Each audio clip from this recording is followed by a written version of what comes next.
Welcome into this week's episode of the Black and Gold Report.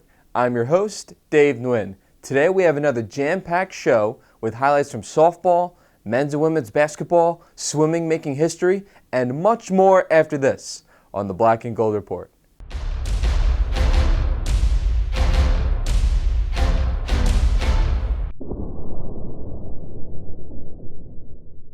Let's start off today's show with the Braves wrestling team. After winning in convincing fashion on Senior Day, they defeated Davis and Elkins by a score of 40-6.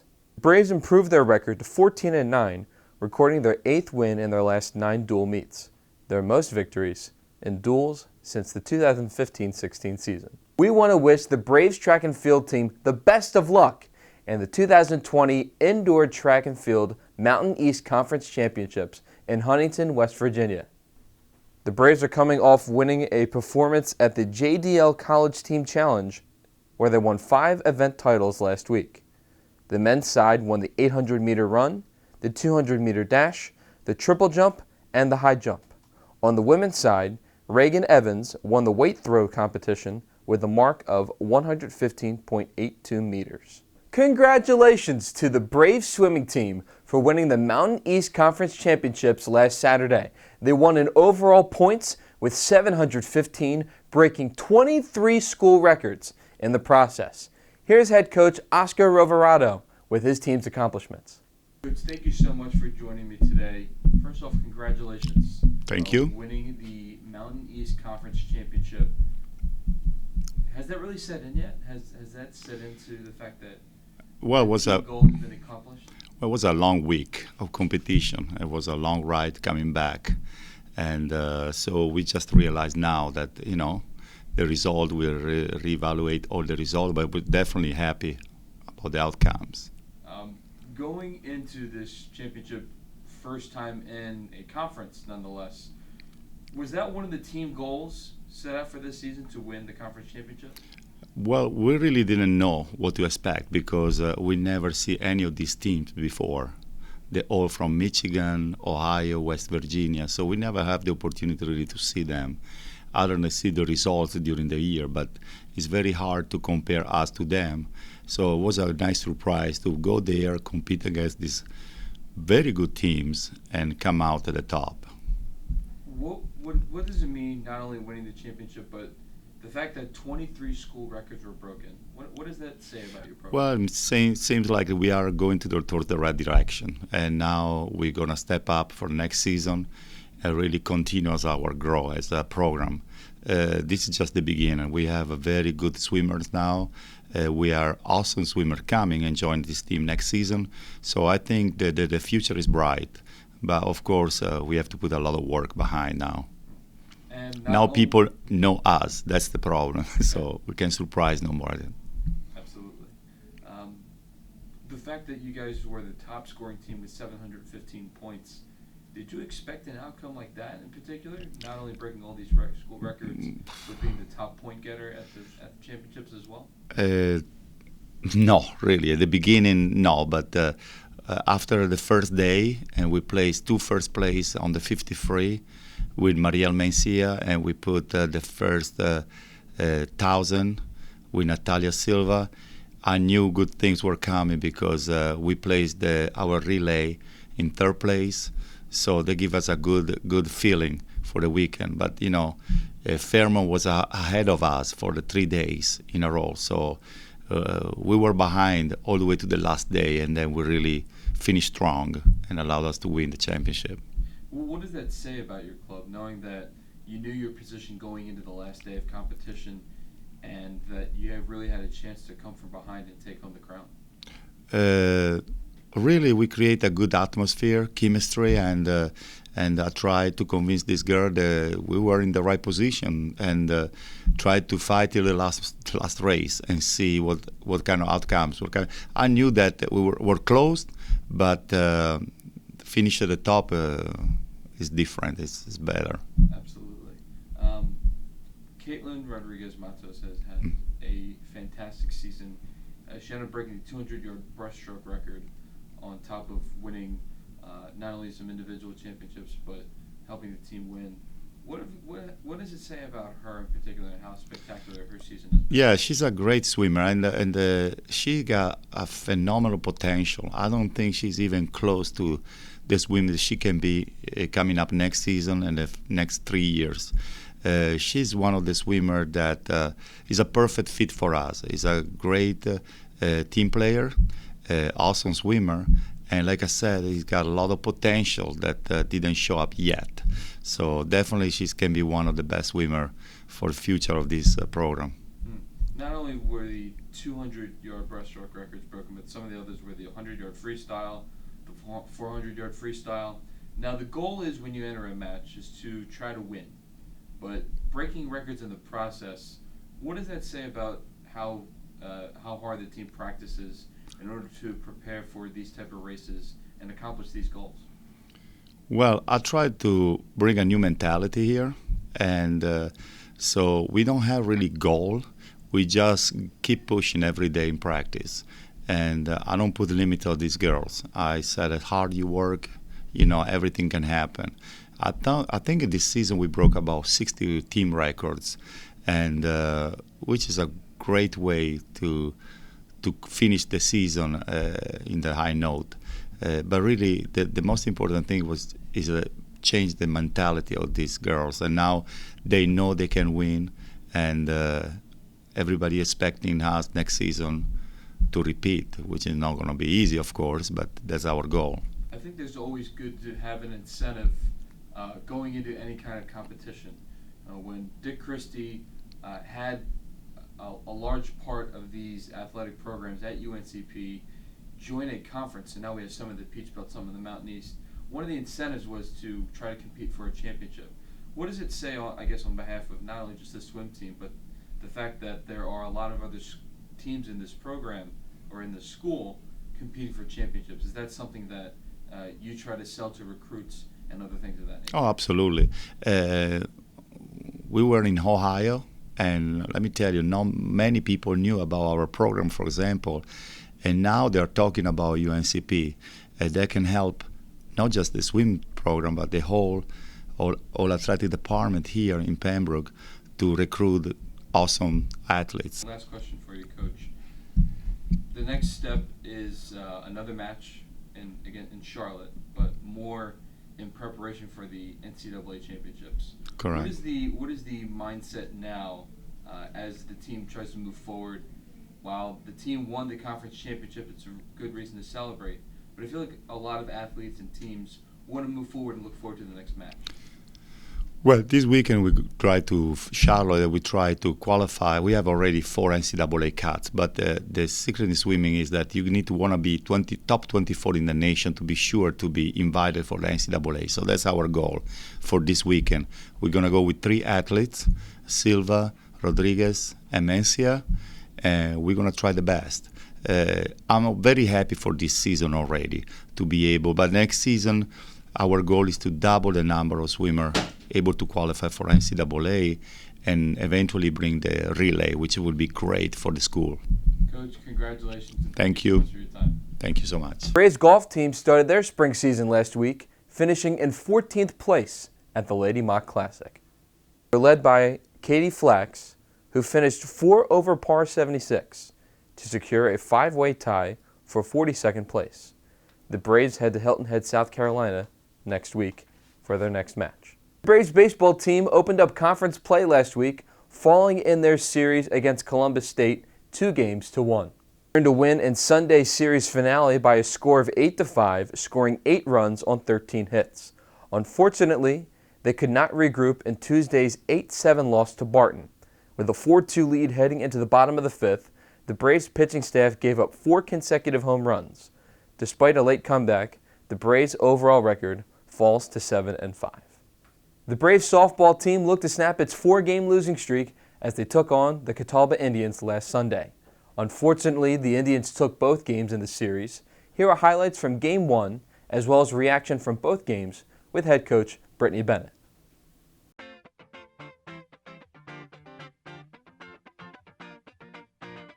Good afternoon and welcome to Brave Softball at UNCP Softball Field 2.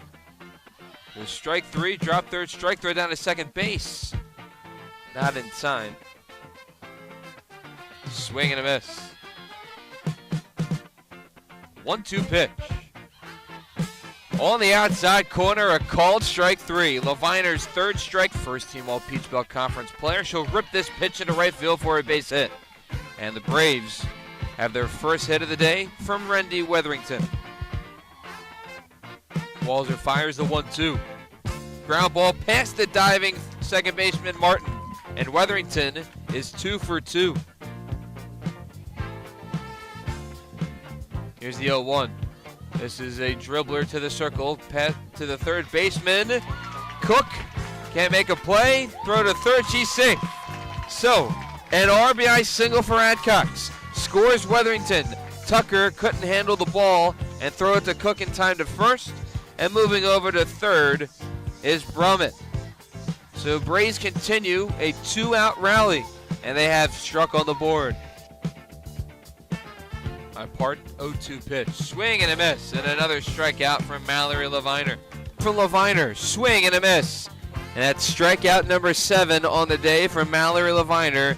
2 away here in the top of the 2-2 pitch.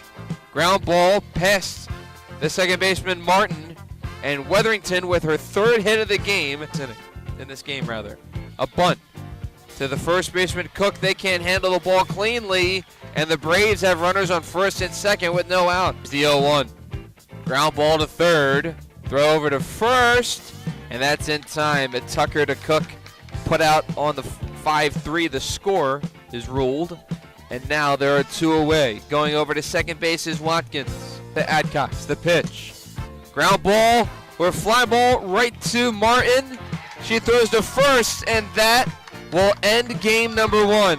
A great hustle play there by Martin, snagging the ball down in the infield, and the first complete game for Brooke Walzer.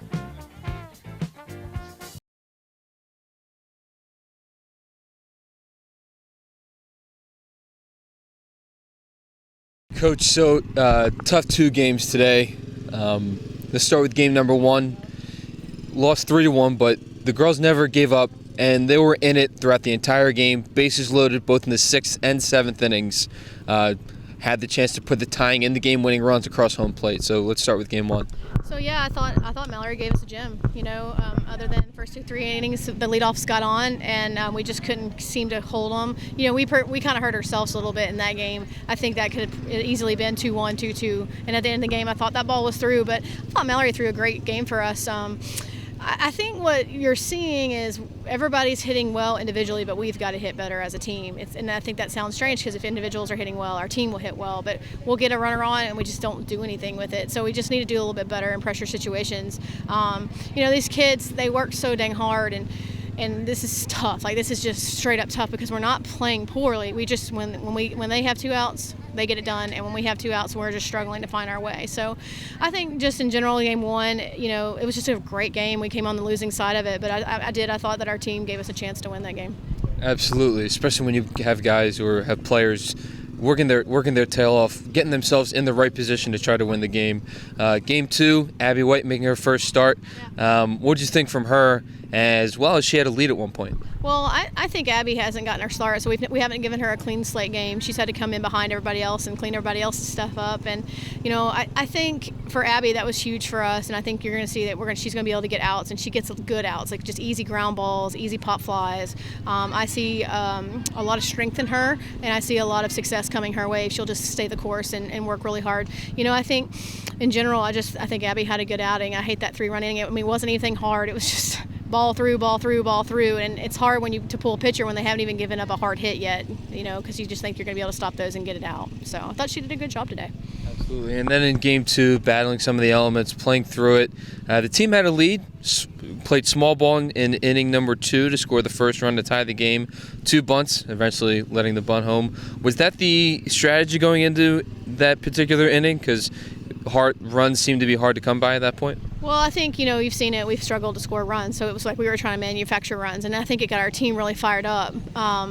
But, you know, I think our team in general does better when we put pressure on people. And so that's kind of been our goal, is to put as much pressure on people as possible. So I'm just really working hard at trying to give us some runs when we are struggling. You know, I always tell the kids, you'd rather slump now than slump later. And like I said, we get in these pockets sometimes, but if we just stay the course and trust the process and don't worry about the outcome, I think we'll be okay, because our team is very talented. We just got to string those hits together.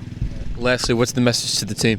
Oh, absolutely, to keep your head up and just know that you can get it done. We get a runner on, we just don't score them, and we can control that. We can do better with runners in scoring position, and I think if they just believe in the process, I think they're going to be just fine.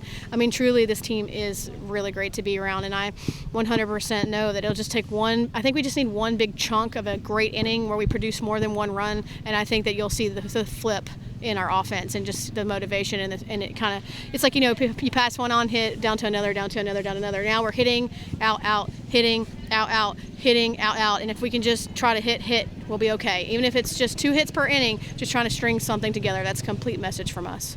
All right, Coach, thank you so much for your time. Hey, thanks for coming out in the bad weather. We appreciate it. Go Braves.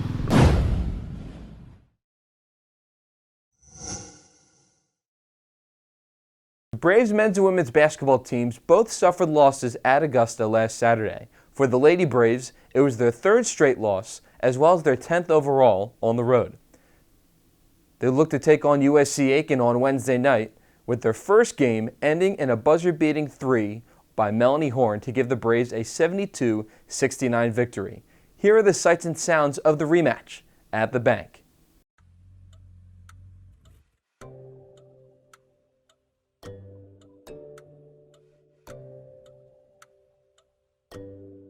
The Braves return home after a 3-game road trip, looking to get back on track against the USC Aiken Pacers. Leading rebounder in the Peach Belt Conference, averaging 11 per game. Here's a triple from Courtney Smith, and she gets the Braves on the board. And now Purnell will reset the offense. Great transition defense by the Pacers. Jillian Ebron checks in for 3, and that's good. Swing pass, Purnell triple. That's good. Here comes the speed of Purnell with the right hand. Down the lane, spins. Pretty move by Alcina Purnell. She put the moves on, and the Pacers couldn't stop her. Their career performance against Augusta. She didn't even play 3 full quarters, put up 22 points, a perfect 9 of 9 from the field. Farmer in the paint, 1 for 1 from the floor. The Braves offensively, if they were able to get the ball into the paint to attack the zone, there's another try for 3, and Melanie Horn gets that one to go. Aiken not pressing at all. But McCain's jumper falls through, extending the Braves' lead to 4. Kick out to Horn on the right wing. McCain driving, bullying her way into the lane, and she goes off glass and in. That's off the mark. Lester out in transition to Horn with the right hand off the window and gets that one to fall. Purnell will slow it up over the logo. Lester. Braves trying to attack. Now a 1-3-1 look. McCain from the right elbow off the back end of the rim and in. Purnell with the basketball. She has 8. Horn, another 3. Got it. Good. Rebound by Williams. Purnell with speed. Down the middle of the lane. All by herself. Yes, ma'am. Purnell, kick out. Jumper for McCain is good. Corner. McCain, she's feeling it. Rainbow jumper is good. Holy cow. Deja McCain, back-to-back buckets, and extending the Braves' lead to 3. looks, if you're UNCP, she has been a one-woman wrecking crew. Purnell, excuse me, answers. 10 to shoot. McCain, screen for Horn. Lester, open 3. Yes! The Braves snapped their 3-game losing streak and have swept the Pacers of USC Aiken this season.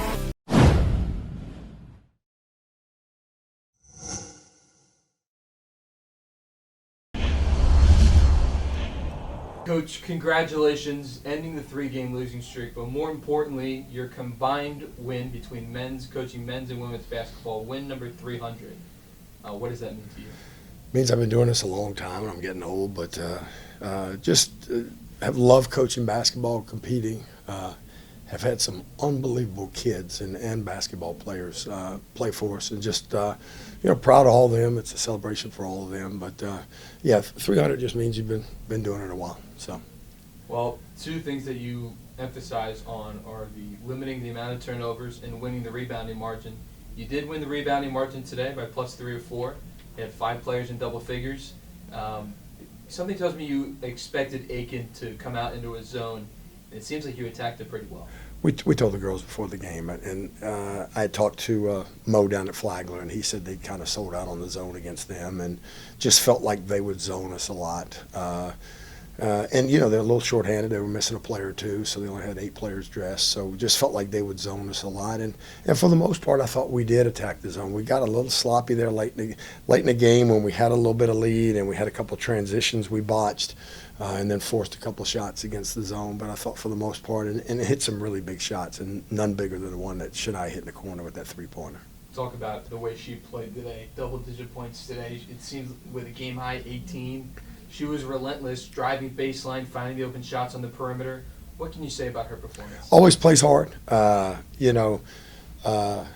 She's a little bit like I was as a player, that she puts her head down, and sometimes it's good, and sometimes telling what might happen. But man, you just can't fault her effort. And boy, she made some good shots. She got it inside in attack. She ran the floor and scored in transition. Got some huge rebounds for us. So yeah, just really proud of her, and I thought she played extremely well. The men's basketball team looked to rebound after their loss at Augusta last week as well. With USC Aiken rolling into town in a battle for first place in the Peach Belt Conference, this game served as the PBC Game of the Week. With the fans riled up for Neon Night, here are the highlights from the Braves matchup against the Pacers.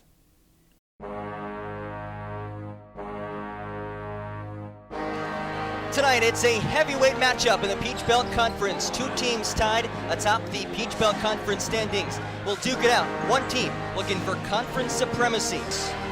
Here's Ratliff, left wide open, and he starts off Neon Night with a big triple. Kirk, top of the key, knocks down the triple. It's raining threes on Neon Night. Lindsay, bounce to Levi, bodies inside, and the whistle. My best of Leon. Here's Kirk. Good look in the finish. The final 8 minutes have been dominated by the Braves. What a feed!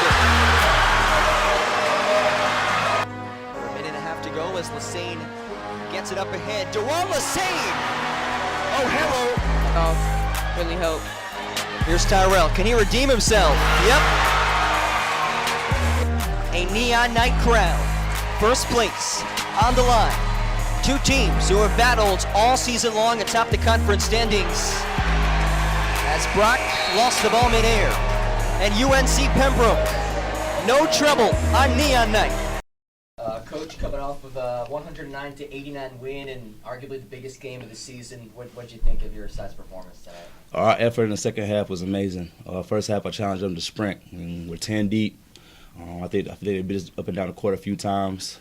Sean did a great job running up and down the floor. I think we got careless with the ball in the first half. Second half, we took care of it. I mean, we had 16 assists in the first half, I believe, and the finish was like, 28, and then with 12 turnovers. I mean, that's probably what, I think we had 8 turnovers in the first half with 4 in the second. Took care of the ball, executed, and we're pretty hard to guard when we execute, and our defensive effort was there. I think Faison had 15 in the first half, finished with 20. We did a great job defensively, being in the gaps, making them take tough shots. They're a very, very talented team. They hit some tough shots, but we didn't let that rattle us at all. We continue to play defense the way we know how to, and offensively we executed. You mentioned the second half, and especially really from the under 8 media timeout through the end of the game, you guys really pulled away. What was clicking at that point of the game? Just rebounding, the main key. We out-rebounded by, I think, 16. First half, we was only up 4 or 5. So just rebounding the offensive glass. We was crashing.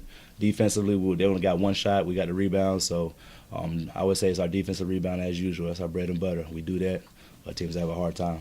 6 guys scoring in double figures tonight. That's probably a season high for you guys. Really remarkable stuff offensively. What does that allow you to do when so many guys are able to put the ball in the hole? It allows us to play how you just saw, 109 points. I mean, just like I said, we're 10 deep.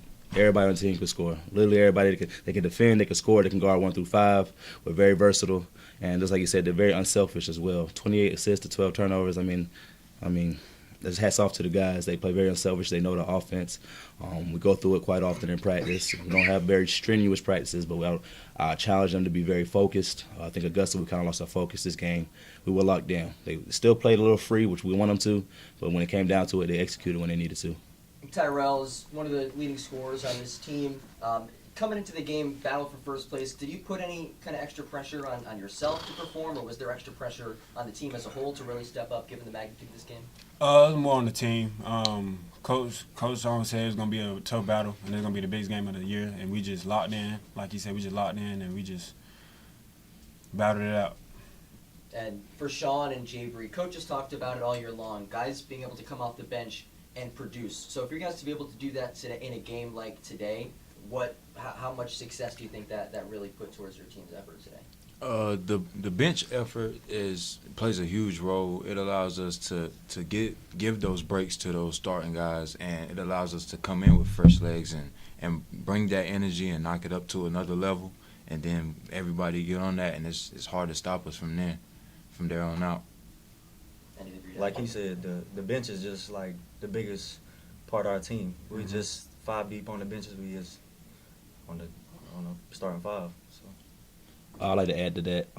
Connor always says we have a starting 10. Our guys, it doesn't matter who we throw in. We have a starting 10. So it's not even a bench. That's another starting 5 on the bench, if you want to say. And for the Kirk brothers, what's it like when you guys are both playing as well as you did today? It comes natural. It's just we've been playing with each other for basically our whole life, except for like 2 years. So I mean, it's just something we always did, and something the team challenged us to do. Just play together and play as a team. Before we end the show, here's a look at the week ahead in Braves athletics. The golf team heads to Hilton Head, South Carolina for the Hilton Head Classic. On Wednesday, the Braves softball team has a home doubleheader against Barton starting at 2 and 4:30. Also, the Braves men's and women's basketball teams play their final road game of the regular season at Francis Marion. The women's game will start at 5:30, while the men's game will follow at 7:30. On Friday, the Braves softball team hosts a doubleheader against Limestone, while the baseball team starts a 3-game set against Claflin. The first game on Friday at 6 p.m., Saturday at 3 p.m., and Sunday at 12:30.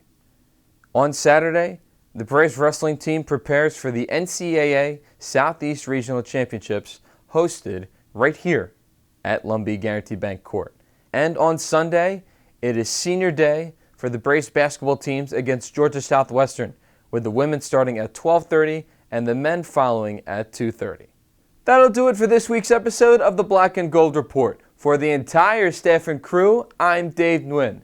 Everyone have a great day and tune in next week.